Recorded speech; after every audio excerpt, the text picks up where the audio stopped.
యువగలం జన చైతన్యానికి నాంది పలికింది, ప్రజాస్వామ్య ప్రతిష్టకు పునాది అయింది. ఆయన ప్రతి అడుగు కూడా ప్రజల గుండెను చేరింది. ఆయన ప్రతి మాట ప్రజల ఆలోచనను పెంచింది. అందుకే 3132 కిలోమీటర్లు నడిచిన, 226 రోజులు శ్రమించిన, 97 నియోజకవర్గాలు పర్యటించిన, అడ్డంకులు, అవరోధాలు, నిర్బంధాలు ఆయన్ని ఏమీ చేయలేకపోయాయి. ఈ యువగలం ఒక చారిత్రాత్మక విజయంగా నిలిచింది. ఈ ఉద్యమం మరొక స్వతంత్ర పోరాటంలా నిలిచింది. ఆ స్వతంత్ర పోరాటం తయారు చేసినటువంటి పోరాట యోధుడే మన నారా లోకేష్. ఆ లోకేష్ అన్నని ఈ రోజు మాట్లాడవలసిందిగా ఆహ్వానిస్తున్నాను.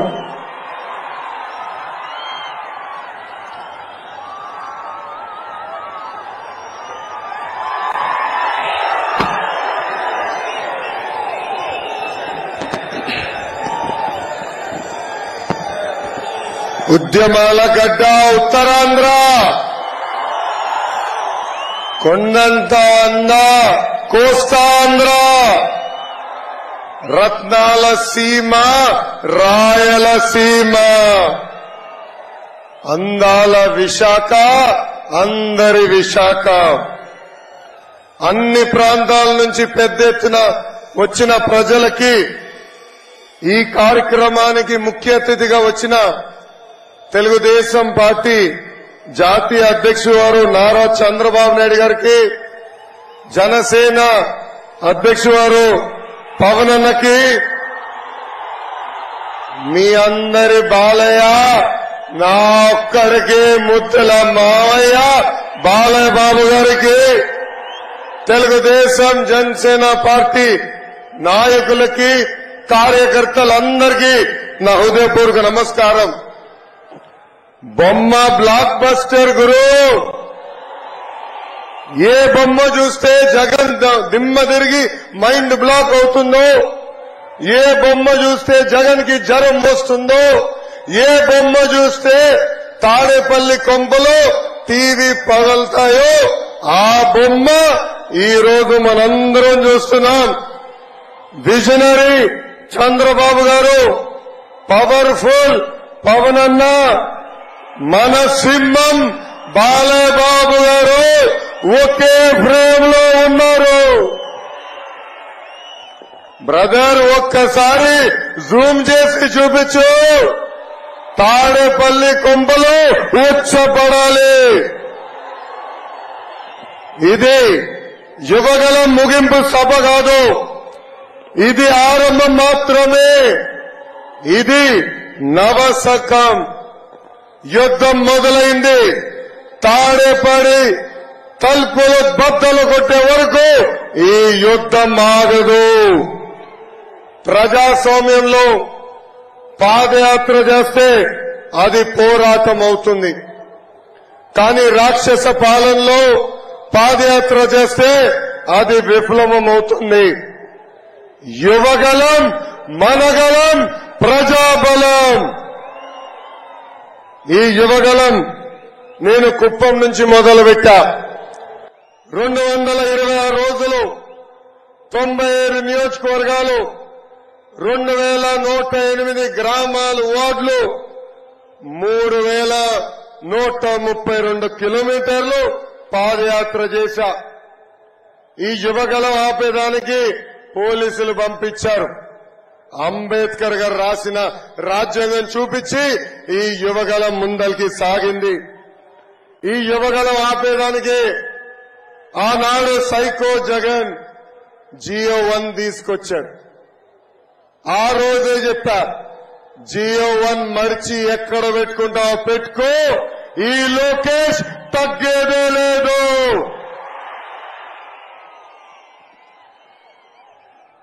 నా మైక్ వేగులు లాక్కున్నారు. ఇది అన్న విశ్వవిఖ్యాత నడ సార్వభౌమ స్వర్గశ్రీ నందమూరి తారక రామారావు గారు ఇచ్చిన గొంతు. ఈ గొంతు నొక్కే మగాడు పుట్టలేదు, పుట్టవోడు. చంద్రబాబు గారిని అక్రమంగా అరెస్ట్ చేసి 57 రోజులు జ్యుడిషియల్ రిమాండ్ లో పెట్టారు. విజనరీ అంటే చంద్రబాబు గారు, ప్రిజనరీ అంటే జగన్. అర్థమైందా రాజా? అర్థమైందా రాజా? జగన్ అరెస్ట్ అయితే రోజుకు ఒక స్కామ్ బయటపడేది. అదే చంద్రబాబు నాయుడు గారిని అరెస్ట్ చేస్తే 15 సంవత్సరాలు ముఖ్యమంత్రిగా ఆయన చేసిన సంక్షేమ అభివృద్ధి కార్యక్రమాలు బయటపడినాయి. వ్యవస్థల్ని మేనేజ్ చేసి 53 రోజుల్ని నిజాన్ని బంధించారు. కానీ ఆఖరికి నిజమే గెలిచింది. పవన్ అన్న ఏపీకి వస్తే ఈ సైకో సైన్యానికి వణుకు. అందుకే ఆనాడు ఆయన ప్లేన్ రాకుండా ఏకంగా లెటర్ పంపిస్తారు. రోడ్డు మార్గంలో వస్తే బార్డర్లు ఆపుతారు. చివరికి ఆయన రోడ్డు మీద పడుకొని నిరసన తెలిపిన తర్వాతనే ఆయన ఆంధ్రాలోకి అడుగు పెట్టనిచ్చారు. ప్రజాస్వామ్యాన్ని ఈ జగన్ దెబ్బతీశాడు. 3 నెలల్లో ప్రజాస్వామ్యం పవర్ ఏంటో మనందరం కలిసి చూపించాలని ఈ సభాముఖంగా ప్రజలు నేను కోరుతున్నా. జగన్ ఈ మధ్యన పదే పేదలకి పెత్తందారు మధ్యన యుద్ధం అంటున్నాడు. 1,00,000 కోట్ల ప్రజాధనాన్ని లూటీ చేసిన వాడు పేదవాడు అవుతాడా? 1,00,000 రూపాయలు విలువైన చెప్పులు వేసుకుని తిరిగేవాడు పేదవాడు అవుతాడా? 1000 రూపాయలు వాటర్ బాటిల్ తాగేవాడు పేదవాడు అవుతాడా? సొంత పేపర్, సొంత ఛానల్, ప్యాలెస్ ఉన్నవాడు పేదవాడు అవుతాడా అని ప్రజలందరినీ ఆలోచించమంటున్నా. జరగబోయేది జగన్ అహంకారానికి ప్రజల ఆత్మ గౌరవం మధ్యన యుద్ధం. ఈ జగన్ని చూస్తే అప్పుల అప్పారావు గుర్తొస్తాడు. ఎన్నికల ముందర అందరికి ముద్దులు పెట్టి ఒక్క అవకాశం ప్లీజ్, ఒక్క అవకాశం ఇవ్వండి అని అడిగారు. ప్రజలు ఆశీర్వదించారు, ముఖ్యమంత్రి చేశారు. ఈరోజు 12 లక్షల కోట్ల రూపాయలు అప్పు చేశారు. ఆ అప్పుకి అయ్యే పన్ను ప్రతి సంవత్సరం 1,00,000 కోట్ల రూపాయలు. సంపద సృష్టించి సంక్షేమం అందించే విజరీ నాయకుడు మన నాయకుడు చంద్రబాబు నాయుడు గారు ఇప్పుడు రాష్ట్రానికి కావాలి. ప్రజల తరపున పోరాడే నాయకుడు పవర్ఫుల్ పవర్ అన్న ఈరోజు రాష్ట్రానికి కావాలి. ఈ జగన్ ఈరోజు మళ్ళీ ఒక కొత్త స్కీమ్ తీసుకొచ్చాడు. ఆ స్కీమ్ పేరే ఆడుదాం ఆంధ్ర అంట. ప్రజల్ని అడిగిన ఆడుదాం ఆంధ్ర పైన మీ అభిప్రాయం ఏంటని. మా జీవితాలతో ఆడాడు చాలు బాబు, ఈ కార్యక్రమం మాకు వద్దునే వద్దన్నారు. జగన్ ఒక ఐపీఎల్ టీం కూడా పెడతాడంట. ఆ ఐపీఎల్ టీం పేరేంటో తెలుసా? కోడి కత్తి వారియర్స్. ఆ ఐపీఎల్ లో టీం మెంబర్స్ ఎవరో తెలుసా?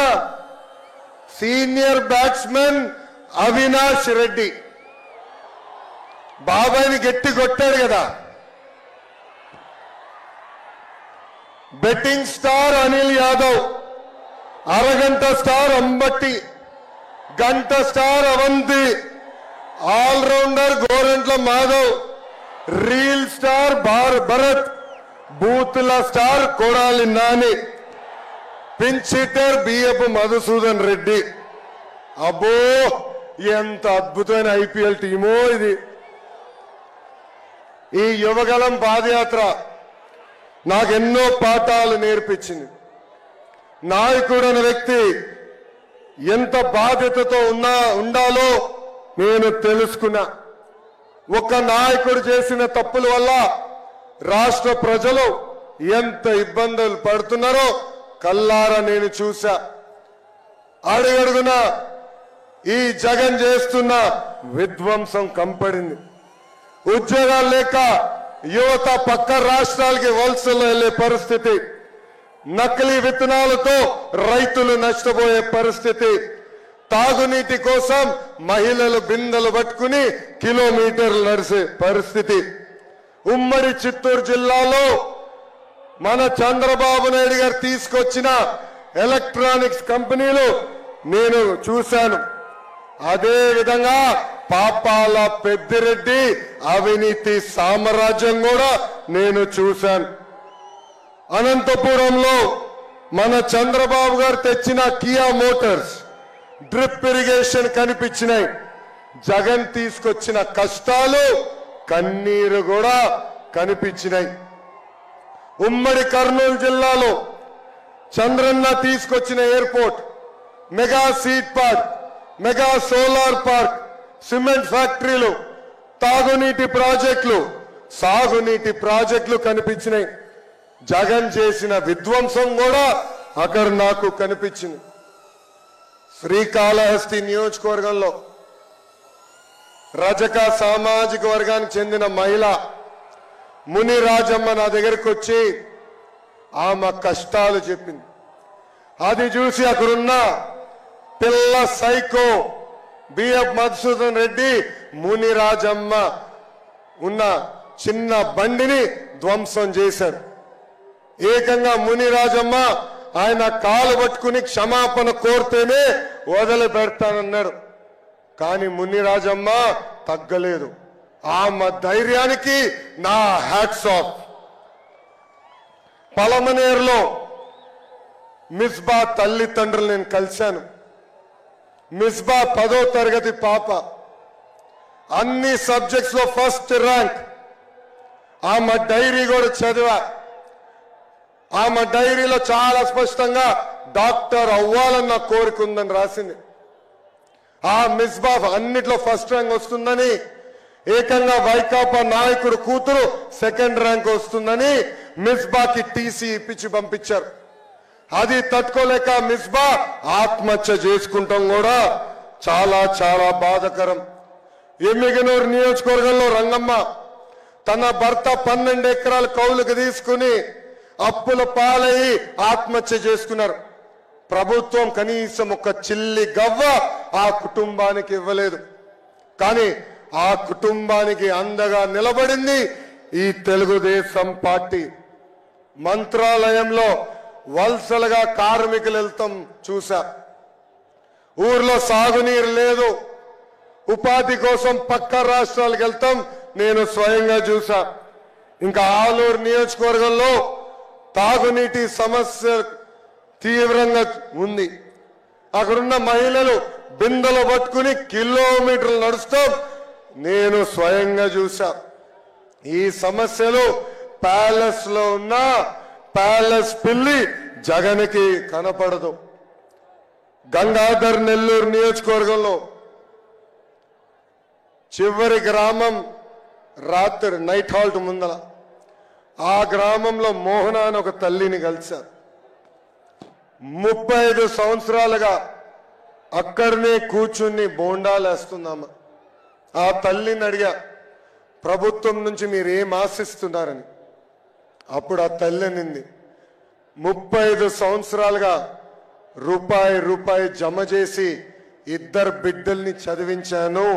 ఆ 2 బిడ్డలకి ఉద్యోగాలు కల్పించండి బాబు, నాకు ఎలాంటి సంక్షేమ కార్యక్రమాలు అవసరం లేదని. పెనుకొండ నియోజకవర్గంలో నేను పాదయాత్ర చేస్తుంటే పద్మావతి అని ఒక చెల్లి పరిగెత్తుకుంటూ నా దగ్గరకు వచ్చింది. రా చెల్లమ్మ ఫోటో దిగుదాం అంటే, నాకు ఫోటో అవసరం లేదు, చంద్రబాబు నాయుడు గారికి థ్యాంక్ యూ చెప్పండి అని. ఎందుకమ్మా ఇదంటే, కియా మోటార్స్ వల్ల ఈ రోజు అక్కడ నేను పనిచేస్తున్నాను, నెలకి 30,000 రూపాయలు నేను సంపాదిస్తున్నాను అన్నా అని నాకు చెప్పింది.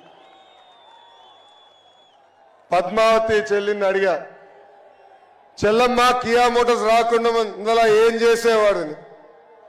నేను ఇంటికే పరిమితం ఉండేవాడిని. ఇప్పుడు ఏం చేస్తున్నామా అంటే, ఇల్లుని నేనే నడిపిస్తున్నా అన్నా అని ఆమె నాకు స్వయంగా చెప్పింది.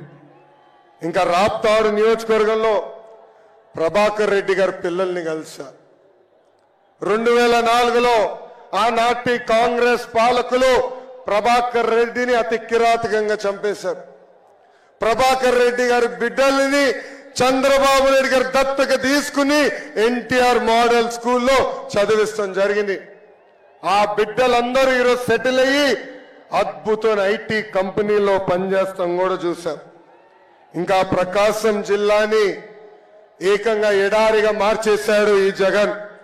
ఒక్క పరిశ్రమ తీసుకురావాలా, ఒక్క సాగునీటి ప్రాజెక్టు పూర్తి చేయాల. ఇంకా గుంటూరు కృష్ణా జిల్లాలో అమరావతి రైతుల్లో పడుతున్న కష్టాలు నేరుగా నేను తెలుసుకున్నా. రాజధాని చంపేసి జగన్ రాక్షస ఆనందం కూడా నేను చూశాను.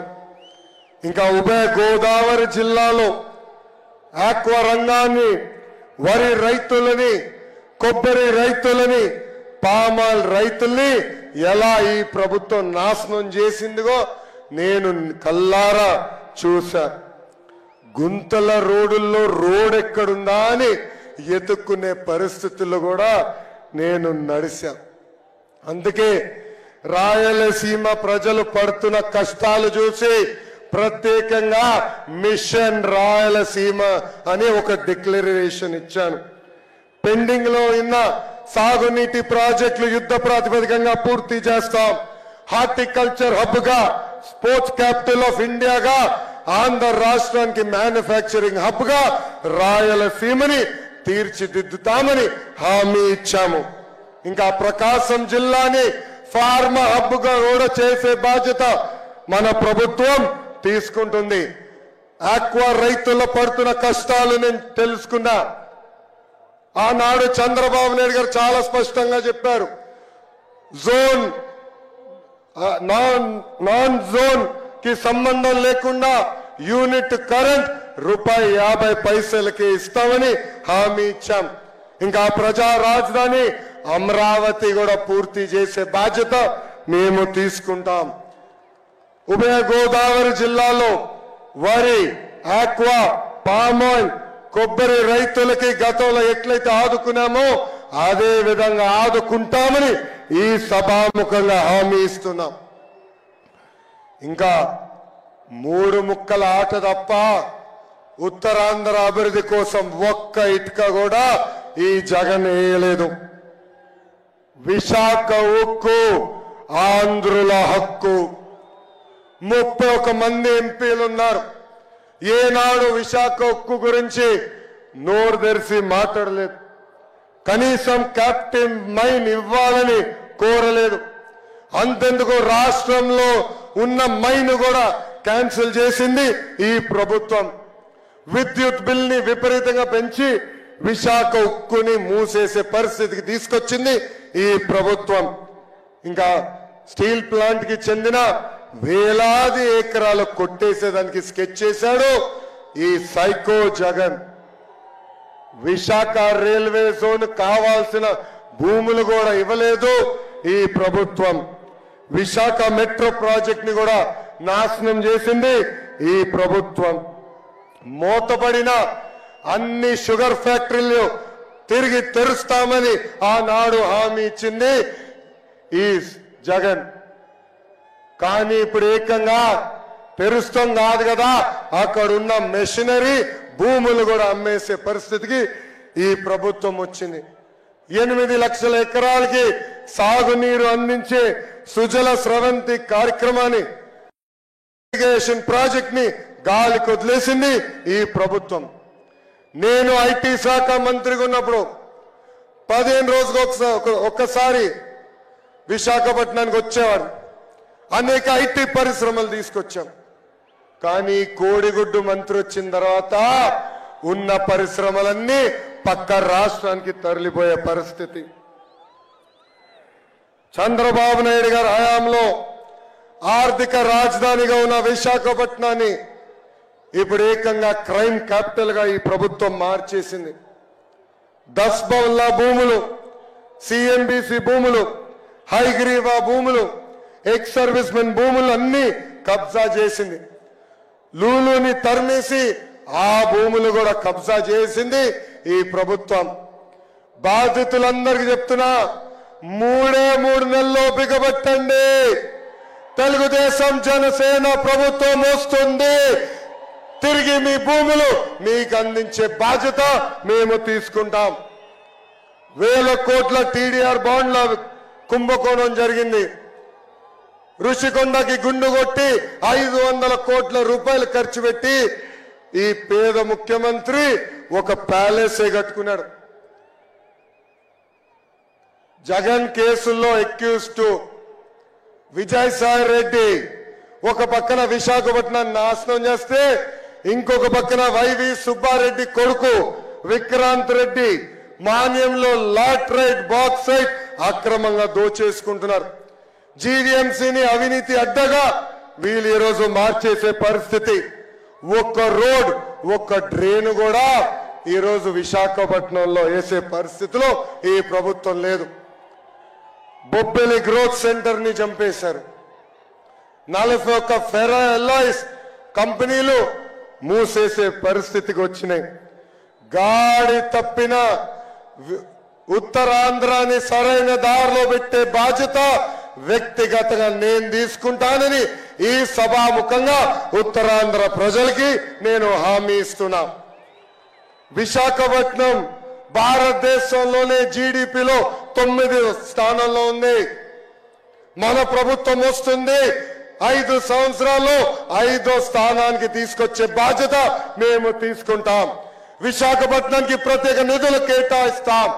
ఎప్పుడు లేని విధంగా, ఎవరు చూడని విధంగా విశాఖపట్నాన్ని అభివృద్ధి చేసే బాధ్యత మా ప్రభుత్వం తీసుకుంటుందని ఈ సభాముఖంగా తెలుపుతున్నా. ఈ జగన్ ని చూస్తే ఒక కటింగ్ ఫిట్టింగ్ మాస్టర్ గుర్తొస్తాడు. ఏంటది? Cutting fitting master. జగన్కి 2 బటన్లు ఉన్నాయి. ఒకటి కనిపించే బొలుగు బటన్, రెండోది కనిపించని ఎర్ర బటన్. బొలుగు బటన్ నొక్కుతాడు, అకౌంట్ లో 10 రూపాయలు పడుతుంది. ఎర్ర బటన్ నొక్కుతాడు, అకౌంట్ నుంచి 100 రూపాయలు ఉష్ పోతుంది. ఎలా పోతుందో చెప్పాలి కదా. కరెంటు ఛార్జీలు 9 సార్లు పెంచి బాధుడే బాధుడు. ఆర్టీసీ ఛార్జీలు 3 సార్లు పెంచి బాధుడే బాధుడు. పెట్రోల్ డీజిల్ ధరలు పెంచారు, గ్యాస్ ధరలు పెంచారు. చివరికి చెత్త పైన కూడా పన్నేసిన చెత్త ప్రభుత్వం ఈ వైకాపా ప్రభుత్వం. ఇంకా క్వార్టర్ బాటిల్ పైన కూడా పన్ను పెంచి బాధుడే బాధుడు. రేపో మాపో వాలంటీర్ వాసు ఇంటికి వస్తాడు, ఒక గొట్టం ఇస్తాడు ఊదమని. పొరపాటున ఎవరు ఊదదండి. ఊదితే అమ్మా ఇంత గాలి పీల్చుతోని గాలి పైన కూడా పన్నేస్తాడు ఈ సైకో జగన్.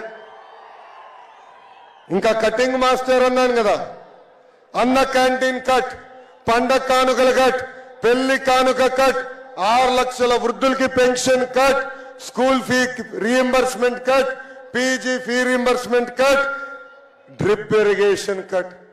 ఇలా భారతదేశ చరిత్రలోనే ఏ ముఖ్యమంత్రి చేయని విధంగా 100 సంక్షేమ కార్యక్రమాలు కట్ చేసిన ఏకైక ముఖ్యమంత్రి ఈ సైకో జగన్. అనంతపూర్ జిల్లాలో గుంతకల్ నియోజకవర్గానికి చెందిన సరోజకి 2 కళ్ళు కనిపించవు. వాళ్ళ బంధు రైల్వే డిపార్ట్మెంట్ లో పనిచేస్తున్నారని పాపం ఆ తల్లికి పెన్షన్ కట్ చేసింది ఈ ప్రభుత్వం. ఆ తల్లి ఏం చేయాలో తెలియక ఆత్మహత్య చేసుకుంది. ఇది ఇలా వేలాది మంది చనిపోయారు. ఇది ప్రభుత్వ హత్య, ఇది జగన్ హత్య. ఎవరు అధైర్యపడద్దండి. 3 నెలల్లో మన ప్రభుత్వం వస్తుంది. రద్దు చేసిన పెన్షన్లు మళ్ళీ ఇప్పించే బాధ్యత మేము తీసుకుంటాం.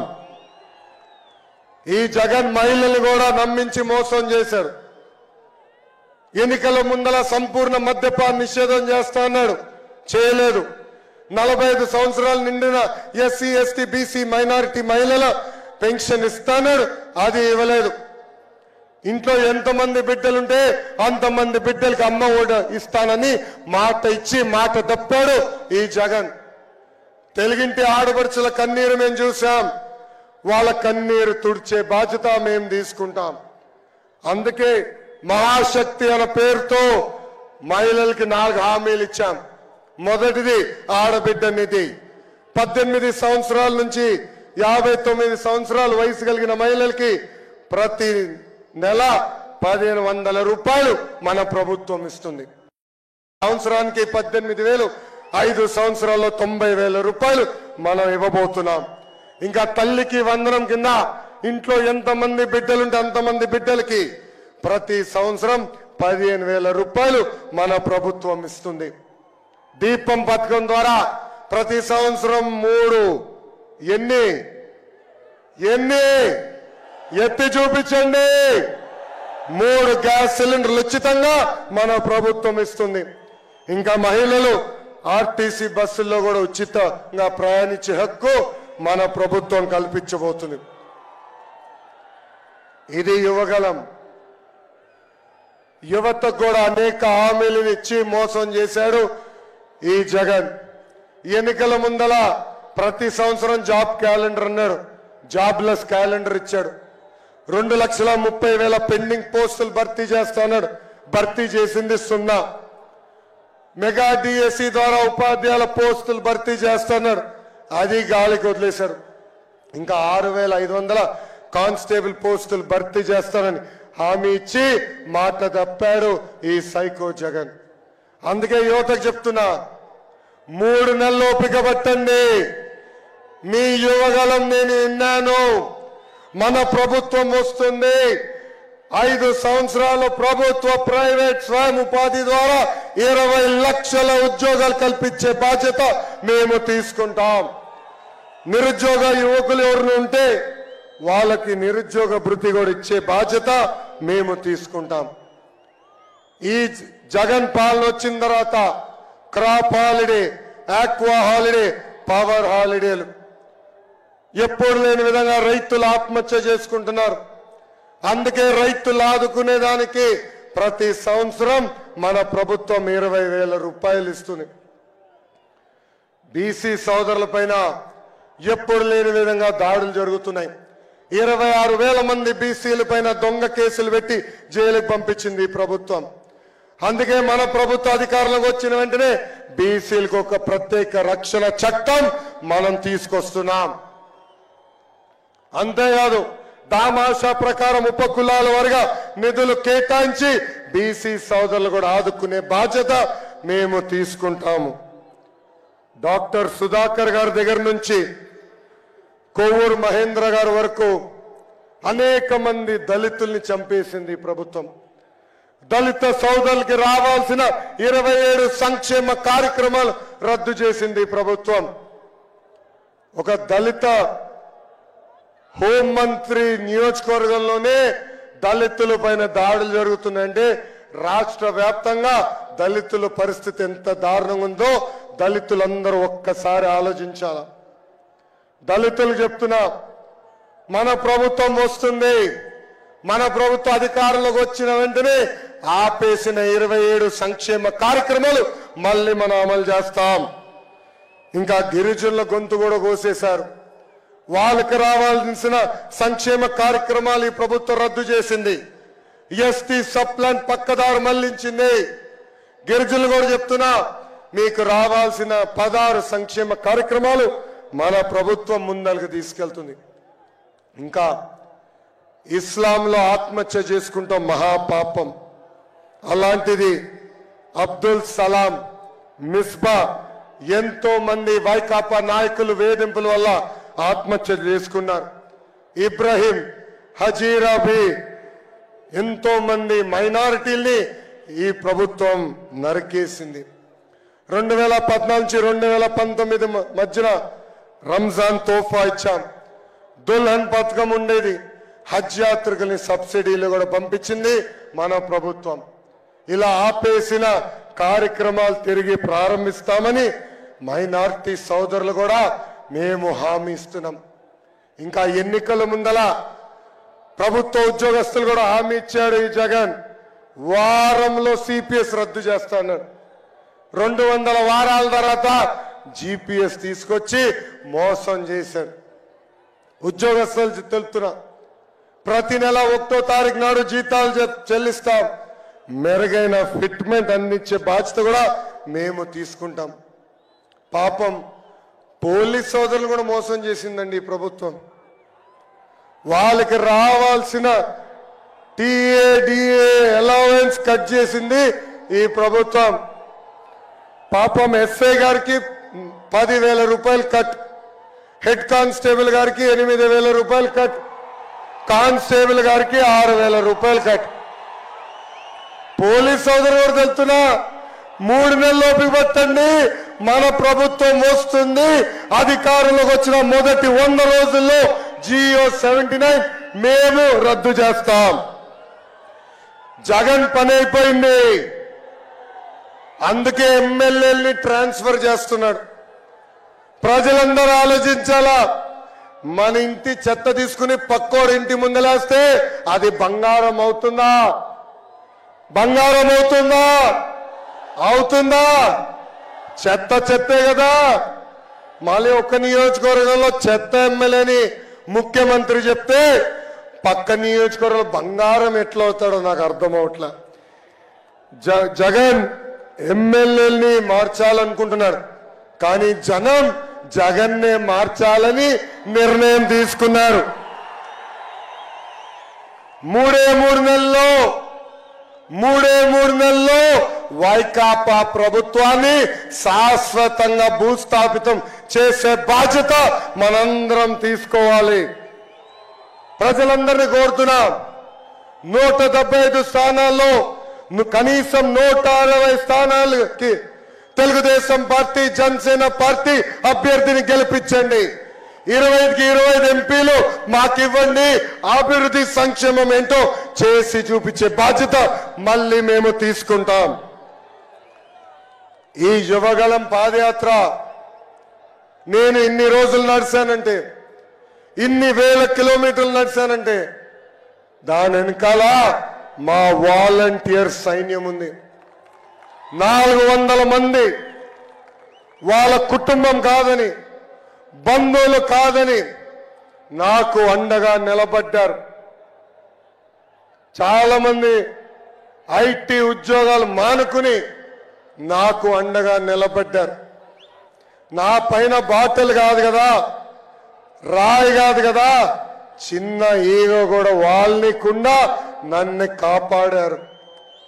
అంతేకాదు, ఈ పాదయాత్ర జయప్రదం అయిందంటే దానికి కారణం తెలుగుదేశం పార్టీ, జనసేన పార్టీకి చెందిన కార్యకర్తలు 6 నిమిషాలు నాకు అండగా నిలబడ్డారు, నాతో కలిసి పాదయాత్ర చేశారు. మీ రుణం నేను ఎన్ని జన్మలెత్తినా తీర్చలేనని సభాముఖంగా తెలుపుతున్నాను. కష్టకాలాల్లో పవన్ అన్న నాకు ఫోన్ చేశారు. ఆనాడు బాబు గారిని జ్యుడిషియల్ రిమాండ్కి పంపిస్తే నాకు ఫోన్ చేసిన మొదటి వ్యక్తి పవన్ అన్న. ఆ రోజే చెప్పారు, ధైర్యంగా ఉండు Lokesh, we are all with you. Babu గారు ఇలాంటి తప్పు చేస్తారని ప్రజలు నమ్మరు, ముందలకెళ్ళని చెప్పారు. కానీ బాబు గారిని ఆ రాజమండ్రి జైల్లో చూస్తే చాలా బాధ కలిగింది. బాబు గారు ఉన్న బ్యారక్, ఆయన మొదటిసారి ముఖ్యమంత్రి అయినప్పుడు కట్టిన బ్యారక్, ములాఖాత్ చేసిన రూము ఆయన 3వ ముఖ్యమంత్రి అయినప్పుడు కట్టిన రూమ్. దేవుడు మాకు ఒక పరీక్ష పెట్టాడు అనుకున్నాడు. మనందరి అమ్మ భువనమ్మ మనకు అండగా నిలబడింది. నేను బాధపడి కళ్ళంట నీళ్ళు పెట్టుకుంటే కొండంత భరోసా. వెనకాల నుంచి ఎల్లు, భయపడొద్దు, ముందలికి నాడు, ఇంటికి రావద్దు, పోరాటం పూర్తయిన తర్వాతనే గడప తక్కువని బోనమ్మ నాకు ముందలకు పంపించింది. ఈరోజు ఇంటికి వెళ్తే విచిత్రమైన పరిస్థితులు ఉన్నాయి. మొన్న తుఫాన్ వస్తే ఒకరోజు బ్రేక్ వచ్చిందని ఇంటికి వెళ్ళా. దేవాంశ్ కూడా నన్ను చూసి ఇంట్లో ఏం చేస్తున్నావు, నడవాలి కదా నువ్వు అంటున్నాడు. అంటే ప్రజల కోసం, ప్రజల తరపున ఈరోజు తెలుగుదేశం జనసేన పార్టీ పోరాడుతుంది. గత 4 సంవత్సరాలుగా ఎత్తిన పసుపు జెండా దించకుండా, మడమ తిప్పకుండా తెలుగుదేశం పార్టీకి కంచుకోటకి కాపలా కాసిన ప్రతి పసుపు కార్యకర్తని కాపాడే బాధ్యత నాది. మిమ్మల్ని నా గుండెల్లో పెట్టుకుంటా. ఏ అధికారులు అయితే చట్టాన్ని ఉల్లంఘించి మన ఇబ్బంది పెట్టారో, ఇదిగో ఎర్ర బుక్కు, వాళ్ళ పేర్లు బుక్ లో ఉన్నాయి. వాళ్ళు వదిలిపెట్టే ప్రసక్తి లేదు. జ్యుడిషియల్ ఎంక్వైరీ చేస్తాం. వాళ్ళని సర్వీస్ నుంచి డిస్మిస్ చేసి జైలుకు కూడా పంపించే బాధ్యత మేము తీసుకుంటాం.